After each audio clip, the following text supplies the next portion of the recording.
Ladies and gentlemen, to tonight's tournament, it is the $300 minimum 4v4 variant, of course, taking place here on January 18th. It's myself, Lando Sanders, of course, live here from the UMG studio, doing the casting for you guys all night long.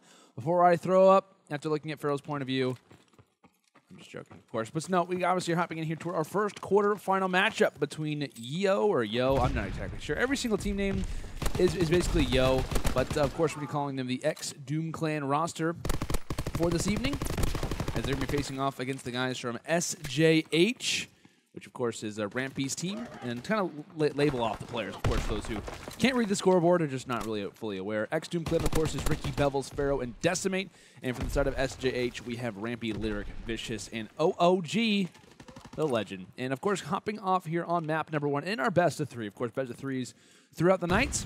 Map number 1, of course, here on Hardpoint at Gibraltar. Map 2, of course, will be St. Marie Dumont for Search and Destroy. And if we do see a map number 3, of course, we'll be playing some CTF on Arden Forest. And one thing to kind of be bringing up when it comes down to this matchup is, I believe, the opposite team, OG, Vicious, Rampy, Lyric. I don't believe this is an official team, because I believe I just saw that Vicious had joined alongside the just joined along with the Vex Gaming organization. I believe he's playing alongside of Glow Frosty, a known Search and Destroy player as well. So not sure if this is an official team. I'm really kind of going off of that because I feel like after and post NOLA, every roster is kind of changing up. I actually tweeted on Twitter a minute ago saying that just it's so hard to keep up with like all the roster changes and all the stuff and all the drama that's kind of big spread out right now. But kind of getting back into the game quickly, we obviously notice a pretty early 30-second advantage right now for the guys on X-Doom Clan. Rampy, though, coming from the back lines, is able to do some work. So when it comes into Fort Courtyard, a very important hard point to hold. But when it comes into this hard point, it's all about that rotation, keeping in mind that next hill on Castle Road, at least in my opinion, probably the second most important hard point to rotate toward in all of World War II. I call parking lot on St. Marie Dumont probably the most important, just because literally the amount of swing that you can have on that map and the amount of overall momentum you can get, points you can get, is absolutely huge. And as we kind of look here at Fero's point of view, is his team, after having the lead, is trying to make their way now toward Castle Road. It's in quite a few FG42s. I know there was a obviously big weapon tuning adjustments, kind of big patch that came out over the last few hours or last day or so. Kind of highlighting a few different things. We see the FG42 get a buff. Grease Gun getting a little bit of a upgrade as well. Kar 98K gets brought back to the normal sniper rifles. So when it comes to Search and Destroy, very curious to see what we'll obviously be witnessing. We're also going to be taking a look at St. Marie Dumont for some Search and Destroy. So it is possible. Definitely not a map that you're going to be sniping on constantly. It's not like a USS Texas or maybe even a London Docks per se, but you could definitely see sniper rifles get brought out. So very curious to see in this first matchup here, like I said, in our quarterfinals, who is kind of rocking what weapon, what the weapon comp is looking for either of these teams, how they're obviously going to be moving forward. And it's an awesome thing to be able to witness. The guys from the X-Doom Clan roster, they did qualify for the first season in the Call of Duty World League. So obviously very excited to see these guys, what they can kind of provide. And when it kind of comes down to this roster, this was kind of a last-second team. I know Blastful was originally supposed to be on this group, left for Enigma 6, and they kind of add Bevils as a last-second addition. And one thing that I was actually kind of mentioning at NOLA when I was able to watch this team play, I think it was in their matchup versus Lightning Pandas, because this team, the Doom Clan, actually places top 12 at NOLA. And I believe lost to Lightning Pandas in that Game 5 matchup to qualify for pools, to kind of get into that solidified pool play spot. And in that matchup, I was kind of discussing on Twitter, noticing that I like this team. I like the comp when it comes down to this roster, because they've got a lot of solid talent, right? I mean, you look at Ricky, right? I mean, you think of Fero, you think of Bevils, you think of Decimate, or Decimate, rather. I mean, all these guys know Search and Destroy players a year ago. Like, no one really thinks of these guys as respawn players. So I think this is a really good opportunity for Ricky, who is an incredibly, obviously very well-known Search and Destroy player, very well-known veteran in the scene. I think can really add a lot to this group. And I think when it comes into the Search and Destroy game, they're going to be pretty scary. I think there was a moment on, this is just random. I think it was Arden 4 Search and Destroy, or Bevils dropped like 12, went like 12-3, or something along those lines. I mean, the guy was just absolutely having a field day. So I think in Search and Destroy, this team is definitely one to be wary of, as Ford actually get taken down 100 to 69 right now for the guys in favor of the X-Doom Clan. But one thing when it comes down to their weapon comp, I think that's interesting is that when we talk about the prior roster for Ricky, is speaking of Fero, though, actually rocking the streaks, 5 kills in a row, getting closer, of course, to that third one, the artillery barrage. But up close personal fight, gets one, give me another, and just like that, artillery barrage earned. Fero going off right now, double positive at the moment. And definitely doing some work. As right now, the group from Doom Clan is cleaning up kills, but the last few seconds going over on Pit Center toward the way of SJH. And I think I was going to get back to Ricky and whatnot, the old X Next Threat roster. That's kind of a tongue twister. Is that group was kind of an interesting one because he had Center who already kind of played the same role as him. It was kind of double support players, and it's not really something that I'm a massive fan of by any means. And I think on this team too, if you look at Bevils and prior, of course on his prior rosters, Enigma 6, and he was kind of known as an objective guy. So I'm assuming it's probably going to be Ricky who kind of swaps over toward the AR role. You know, maybe Bevils gets more time on the hard point for the most part. But that should be an interesting group to watch. I think it's fair to say heading to the new league. I think there's a lot of pressure when it comes to Fero and Decimate to kind of perform, especially Fero, and he's obviously rising to the occasion in his first match, as he's, like I said, 21-10, a decent advantage right now. But at least as far as Fort Courtyard is considered, time going the way of SJH, trying to get back into this game. And look at that scorecard for the guys on SJH. I know I've been kind of talking about the Doom Clan team. We also have to bring up the opposite roster as well, who's only down by 20 seconds now that we kind of bring things up. But one guy to be looking out for is Vicious. Vicious, at times, I've seen him, especially on like kind of slower or faster-paced maps, kind of smaller maps rather. He can absolutely go off with the SMG. So be looking out for Vicious. I think he's a guy who can kind of spark and get something going for his group if they want to bring this one back to at least a level playing field. And right now, though, kills going the way of the guys on SJH, but not if nades have anything to say about it. They still have those preferred spawns, and Lyric being aware of such, trying to clean up a few inside of the hard point. 3 fall quickly. Fero, the farthest pushed up player, but looks like that the top of the minimap.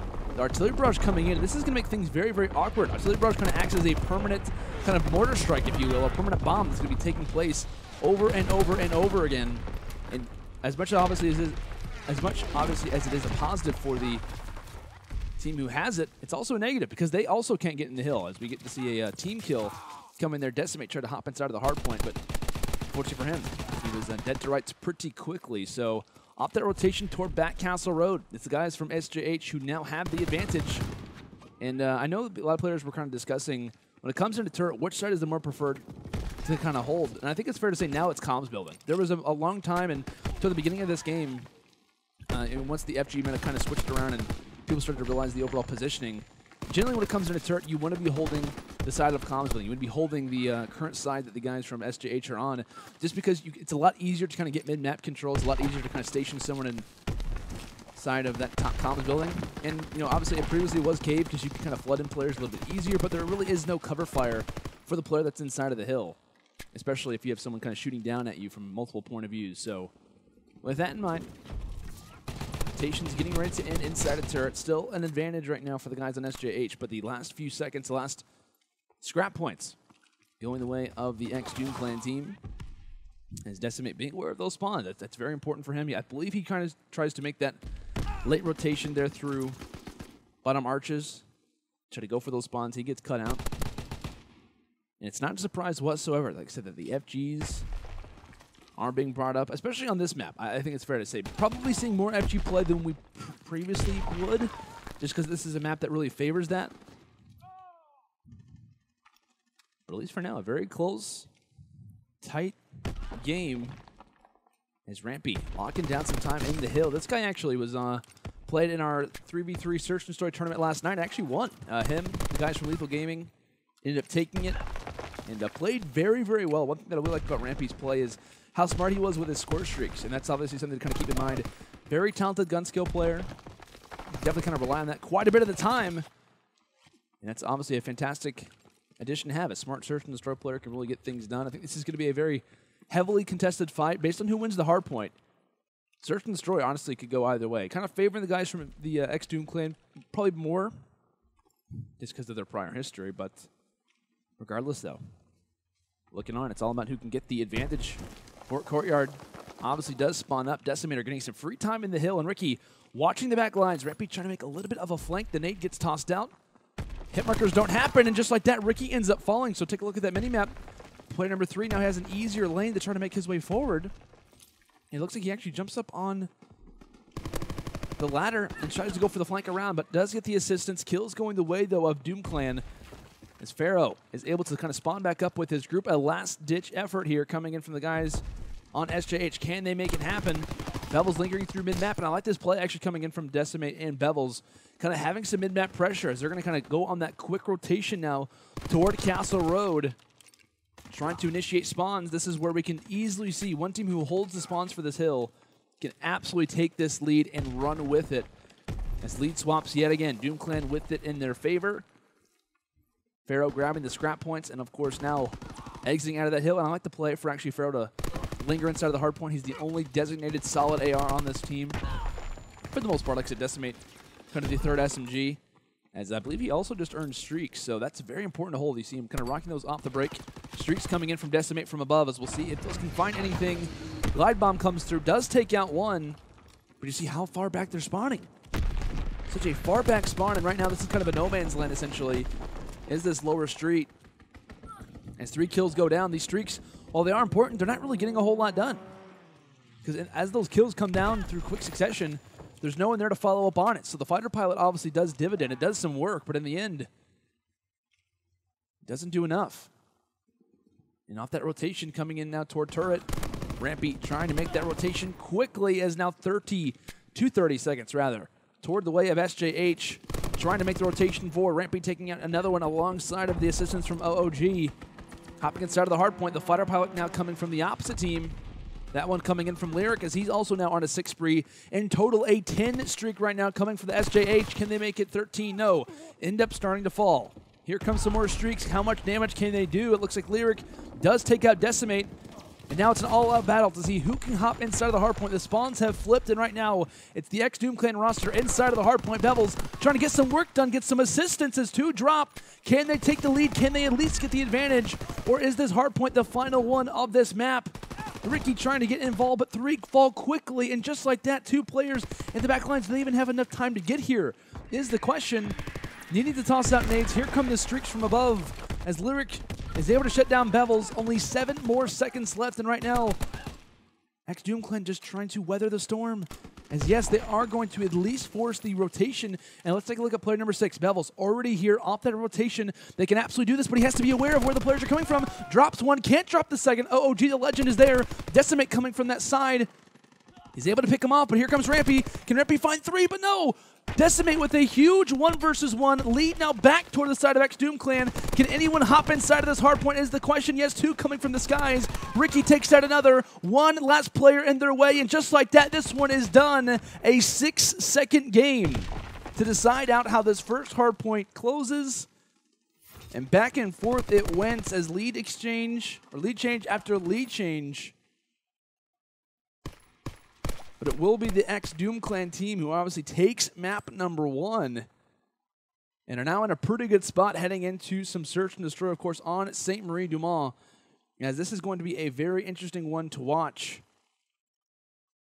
As like I said, it's obviously fair to say Gibraltar, when it came down to that, it was generally just a very interesting kind of scape. As far as how this kind of game just overall went, it was a matter of just rotation. It was a matter of rotating towards certain hard points, who was kind of getting control.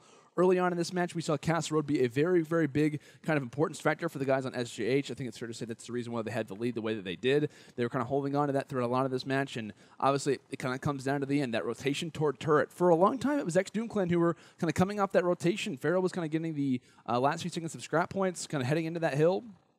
And they were having some early issues, but it's about that rotation. That was just heads-up play coming in from DoomClan because they realized that, hey, if we lose this hard point, it's cool because, you know what, obviously we're sitting 2 players inside a turret. If they can at least kind of hold on, allow those last 7 seconds to kind of be void, then we're good. And so they kind of realized that. They have trust in their teammates. The last 2 guys who obviously die come back from off-spawn through middle and already set up. So massive kind of props to Bevils and co, who were kind of aware. I think it was Bevils and Decimate, who kind of make their way through mid-map, realizing that, hey, we're going to kind of rely on our teammates. We're going to have trust in our teammates to kind of close things down on turret. We're going to make that rotation through middle, and they do it flawlessly. A fantastic rotation coming from turret, then in toward pit center, and that's obviously where we see, you know, at times kind of a big battle kind of goes through, but generally it's about the kind of man count that the guys from ex-DoomClan have in their possession, and overall it's just a solid way to kind of close out a hard point. But generally, when we talk about the scorecard, I think It's Fero who finishes off with the most kills for his team. Has a very, very solid performance. And like I said, I talk about how important Slang is when it comes down to this group, kind of relying a lot on Fero and Decimate, especially in the respawn to do the damage. They do it there. Granted, it was a very, very close match, but I think now heading into Search and Destroy, this is probably the preferred game mode of both of these teams. I don't believe SJH is actually an official roster or anything like that. But still, I think when it comes down to the players on this team, they are going to be looking at to be more of a search and destroy heavy team, and that's it. That's what Doom Clan is about. Ricky, throughout his entire career, has been known as a very talented search and destroy kind of support known player. When you got guys like Bevils, Fero, Decimate, their entire careers have been known as search and destroy stars for the most part. You got to imagine that they are going to be pretty scary when it comes into St. Marie Dumas. But very curious to see how this map does play out. I believe in the change on the patch today, there was actually something that was mentioned where the defensive spawns actually have changed on St. Marie Dumas Search and Destroy to make that B bomb site not as prevalent as it used to be, because when we talk about offense, it was a matter of just hitting B over and over and over again on St. Marie Dumas. So the spawns are kind of set up to kind of change the dynamic of it, and I'm curious to see when it comes down to the offensive hits if utility is used as much, and if we start to notice kind of more pressure toward A rather than kind of just being heavily B focused. So that's something to kind of keep in mind as we get ready to load in here toward map number 2. Welcome back, ladies and gentlemen, of course, to the $300 minimum 4v4 variant taking place here on January 18th. It's myself, Lando, guiding you guys through the action tonight as we hop in here toward match number 2, or map number 2, rather, of this best of 3 taking place between the ex-Doom Clan roster and SJH. You notice off the break here on St. Marie Dumas, the spawns have changed. The new patch that obviously came to pass, and the reason why those spawns obviously are changed for the defensive team is to make it a little bit easier to defend when it comes down to this B-bomb site. We've talked about offense in the past on St. Marie. It's all about the B-bomb site. Quite literally every single round. It's a pretty much full-on rush, and it's kind of a no man's land, essentially, to see who kind of get there, as both teams are going to be in a full-on sprint and prior, but now gives the defensive team an expected and a needed advantage. It's obviously fair to mention. So with that, personally a fan of it. Like the spawn change, but regardless, though, first offensive round, bomb planted successfully here for Doom Clan. As Vicious has already picked up 2 in the rounds. This would be for the ace. Goes for the quick dash onto the bomb site and takes out Bevils. Now it's a 1v1. Vicious versus Fero, and does Fero know exactly where he is? Does Vicious know where he could be at? And nearly gets the turn on. The hat trick gets awarded to Vicious, but not the round victory. A near ace coming in from this man. A 1 versus 2, a number of different titles.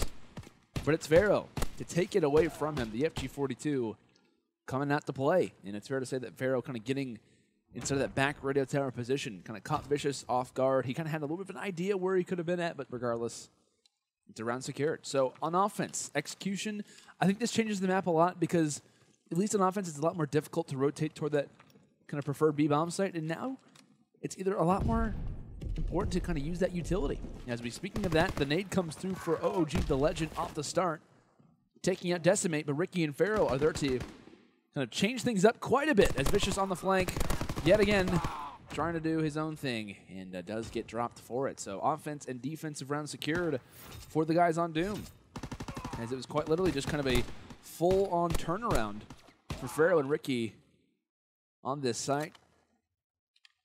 They kind of clean up for what should have been potentially an easier plant, but SJH kind of caught off guard at the time. As Vicious, the only guy to really kind of get on the scoreboard right now. OogTheLegend, of course, with 1 kill, but Rampy and Lyric yet to find any. 0-4 combined. And we'll see how they can try to defend this B-bomb site, as it looks like despite the fact that we are seeing that change-up, when it comes down to the spawns, it looks like the at least for now, the B-bomb site's still being worked on. Strategies can obviously change quite a bit. Those can be tampered with. But at least for now, both teams still preferring that site over the other, and now we find ourselves in a current 2 versus 2. Bevils and Decimate versus Rampy and OOG. Bevils, per usual, putting the bomb in his hands, and I'm curious, do the guys from SJH have any top red position? It looks like OogTheLegend is kind of sitting inside the office. If we can actually go to OogTheLegend's point of view, as he realizes the bomb gets planted, doesn't see anyone from that top point of view, and kind of lets the bomb go through. And now at this point, they're thinking, what's the rotation like? Do we kind of make our way through winery? Probably going to make their way through middle, but they could rotate through arches. As Rampy's going to kind of act as if a little bit of a scout. Looking and peeking around arches. Can he find anyone? Time starting to dwindle, and if you're Bevils, you just want to kind of get out of dodge, try and stay alive.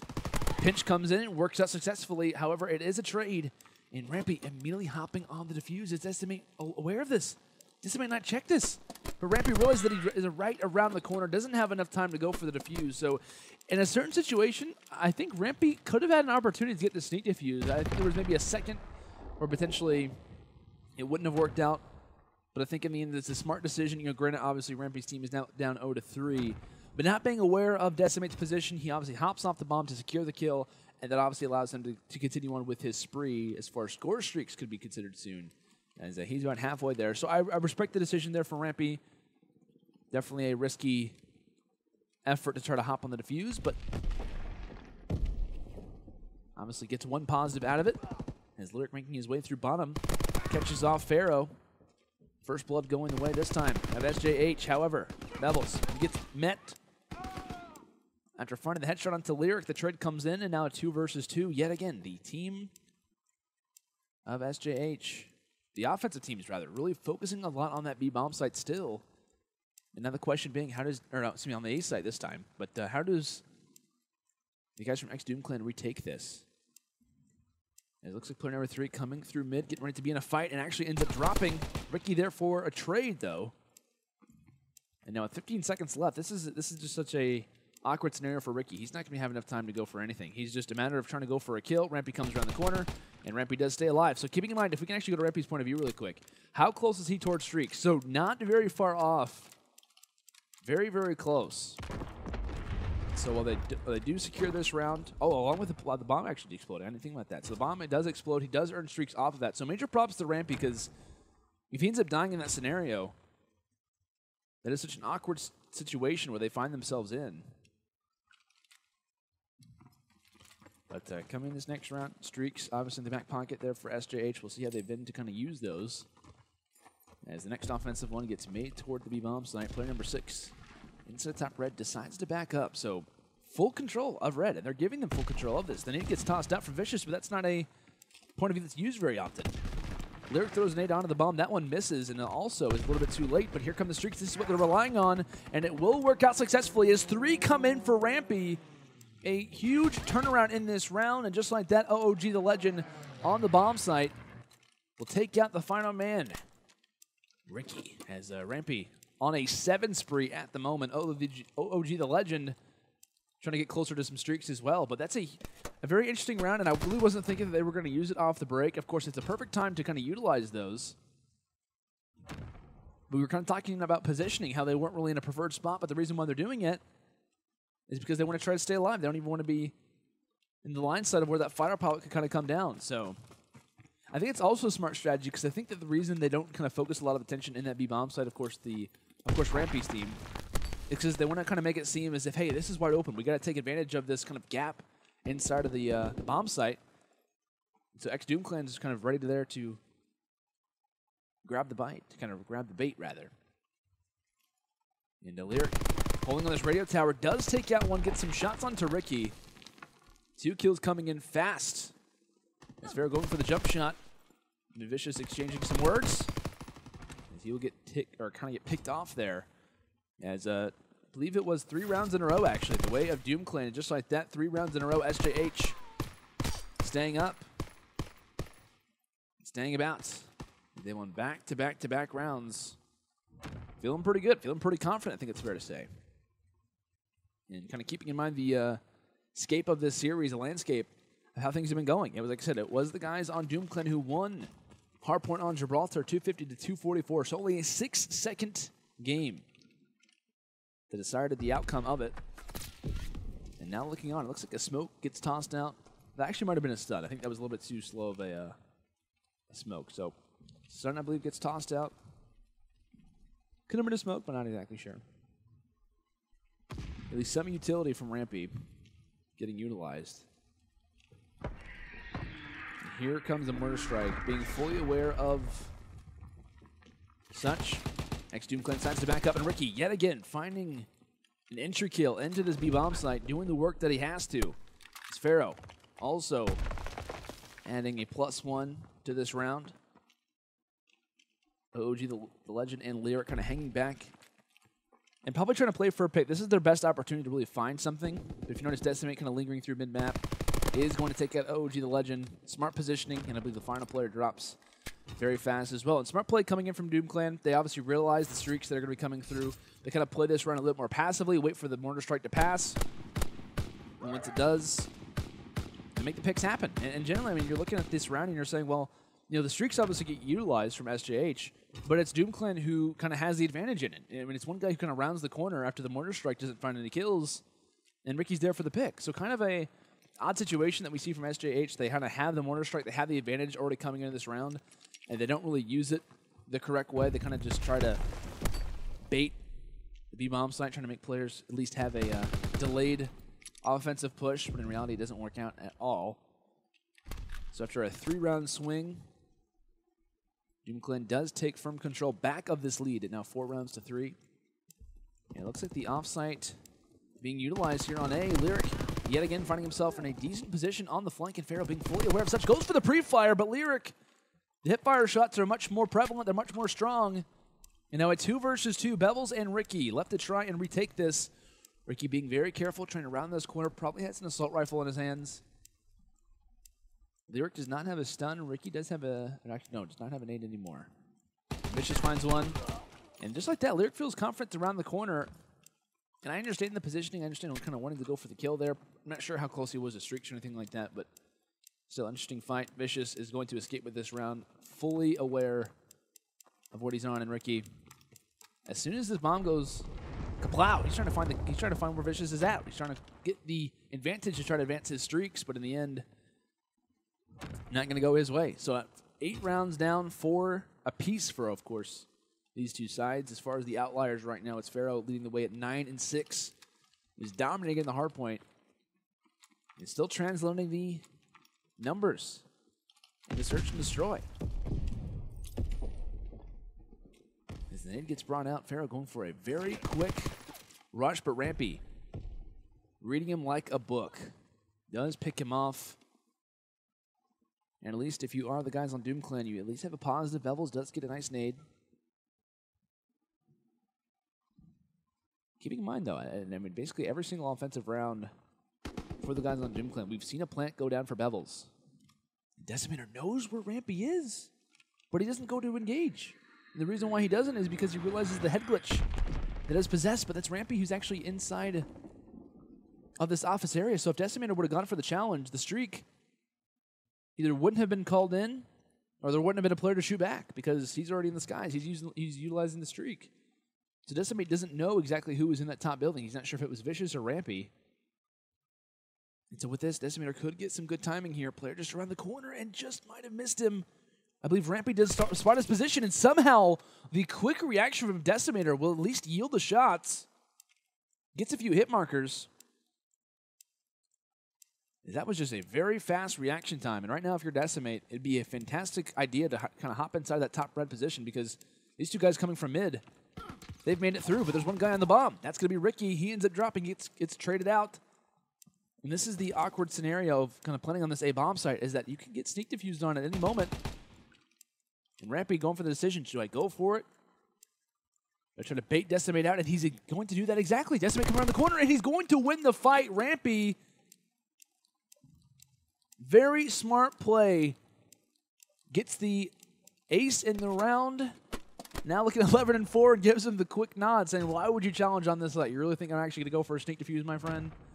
But that's the awkwardness about playing on this A bomb site, especially when it comes into scenarios like that. If you don't have that top red control off the break, and we talk about it, if someone is in top red for DoomClan, they have the ability to fully realize that push that's coming in. So regardless, as now we're looking at a 5-4 advantage right now for SJH. Rampy playing very, very well. As quickly, Fero drops 2 off the start, but Lyric is there for the trade, thankfully. Despite finding that kill, his team still finds themselves in a man disadvantage.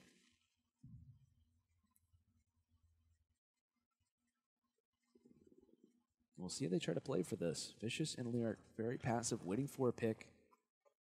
Lyric does, in fact, grab the bomb. And player number 3, just around the corner, is Decimate. You see those mini-maps, on the mini-map, excuse me, all blue players kind of trying to form a little bit of a pinch. coming in from different angles, and right now it's up to Vicious and Lyric to try to challenge the same thing, or at least to kind of look the same way. But Ricky, from the back lines, will actually take out both players. And just like that, we are going to be seeing overtime. Round 11 in this map number 2. Is no one going to be near, rather. I mean, they're going to be pretty close, but not exactly on those streaks, but they're really not going to play that much of a factor unless someone really goes off in this round 11. But curious to see who plays on offense, and kind of taking a look at a look back at St. Marie du Mans. It's kind of the same thing. I mean, of course, spawns are new. This is probably the first time these guys have played on this map since the patch kind of came in. But for the most part, it's still that B-bomb side. Offensive team kind of preferring that over the other, and that's the reason we kind of talked about in that 1v1 situation where Rampy gets the sneak defuse. I mean, really, where do you plant the bomb without being utilized or kind of getting picked off the start? And Bevils finding 2 off the break. They've got to be aware that Vicious has been on the flank every single time, but Bevils ends up finding the 3rd, and I'm not sure if he found the 4th or not. And he does. Bevils gets the ace here in round 11. Gets the turn on to 2 players and shuts down Lyric. And also shuts down Vicious, who was on the flank. A desperate scenario, a desperate situation for SJH, but it's Bevils to answer the call when they absolutely need him to the most. And he's the objective man on this team. You see Bevils finishes off 9-7, but an ace in round 11, along with 3 plants, of course, the most scorer in this game. But really, it was Ricky and Fero who were kind of going off for this team. Of course, they both dropped double digits, combining for 21 and 13 in total. So massive props, of course, to the guys on Doom Clan for securing this match. I mean, it wasn't an easy one by any means. I mean, this is probably the closest 2-0 that we're going to see in a very long time. We talk about hardpoint on Gibraltar. That's a 6-second game. That's a matter of the kind of match going back and forth. We were talking about the rotation kind of coming from turret, and then obviously now into, what was it, I think pit center, essentially, where the guys on Doom Clan just kind of make the correct rotation. They utilize kind of the chemistry, the communication very, very well, and they're able to kind of take the game, obviously, in a very, very kind of last-second fashion, as it may be, and kind of coming in the search and destroy. Like I said, both teams, this is probably their preferred game mode of the 3. Hardpoint, search and destroy, CTF. They're both preferring search and destroy, and I think when it comes down to the Call of Duty World League, of course, for Stage 1, this is a roster, Doom Clan, where you really can't be sleeping on this team. I mean, this is a group who kind of reminds me, in, of course, much different players, much different scenario, of course, when it may be. But this is kind of like a team who reminds me of like DT back in the Black Ops 3 seasons, where they were just a really good search and destroy team. And if you let kind of a certain guy catch fire, they were really going to kind of take that momentum and kind of ride that into the next game modes and whatnot. So I think you really can't sleep on this team in search and destroy. Probably one of the most versatile teams when it comes down to that game mode. And you really can't afford to lose a hard point to them because they're absolutely going to take advantage of that and really carry that momentum into the search and destroy. Of course, like I said, when it comes down to this group, they kind of struggle versus, a kind of put-together team, Rampy, Lyric, Vicious, and OogTheLegend. I know 3 of these guys were on different rosters at NOLA. I think Rampy was on Lethal. Not sure what team Lyric was on, actually. I know Vicious is now on Vex and whatnot. Not sure what team he was on, actually, either at NOLA. But I know OogTheLegend was on 3 Kings, and I believe he's a free agent now. So these guys not really fully aware with playing with one another, kind of et cetera, et cetera. But still, they had some pretty good, strong performances when it came down to the hard point. And also the search and destroy, right? They were up 5 rounds to 4. It was really the guys from Doom Clan who really made a big swing, a big comeback, essentially. But that's the thing. And I think, like I said, I was kind of talking about this heading into the final round of play was, how does St. Marie get change? Is there any really major site change? I think once the competitive season kind of advances, once the kind of league starts up, we'll be able to watch players who've been practicing this map, online, playing scrims, playing tournaments, etc. I think they're going to have a lot more practice with St. Marie du Mans, so I think we might see a little bit more presence toward the A side once the league starts up, once we start to see more tournaments and whatnot, and kind of see this map be played more. But at least in this series, kind of the same thing. And like I said, I was kind of discussing and kind of bringing up when we were talking about that 1v1 where Rampy was in it, and it's a matter of like, the offensive guy, the guy who's planting the bomb, I mean, really, you kind of have to plant the bomb toward the back set of lookout posts, so kind of away from that top red positioning. Because if you don't already have top red position, I mean, you're kind of in an awkward scenario, right? I mean, you don't really want to plant it where a guy from top red can see it, because if your teammate falls or whatever it may be, there's not really a good position to plant it in besides, kind of like I said, that position away from top red. So once that happens, if you find yourself in a 2v1, a 1v1, especially like I said, that scenario with Rampy, I mean, he goes for the sneak defuse, and he just has that top position to really challenge wherever he wants to, and kind of at that point has the advantage. So I think if we're going to start to see teams kind of utilize that A-bomb site more, they really kind of have to have a centralized position on that back position, maybe try to get themselves inside of that fence area, kind of toward kind of toward barn and really kind of have to play it off of that, because if not, I mean, you can't really be lingering through middle and expecting to try to close that around without at least dropping one man, because, like I said, at any moment, someone could be going for a sneak defuse because they have such great cover to try to hide themselves from. But regardless, though, like I said, it is the guys from Doom Clan who do advance now to the semifinals for tonight's tournament. Of course, the $300 minimum 4v4 variant. As we do wave goodbye to the side of SJH, we have to give them some major props, though. They played very, very well, and like I said, lost this one in a pretty heartbreaking fashion. 6-second loss in hardpoint in 1 round here in the Search and Destroy. Will you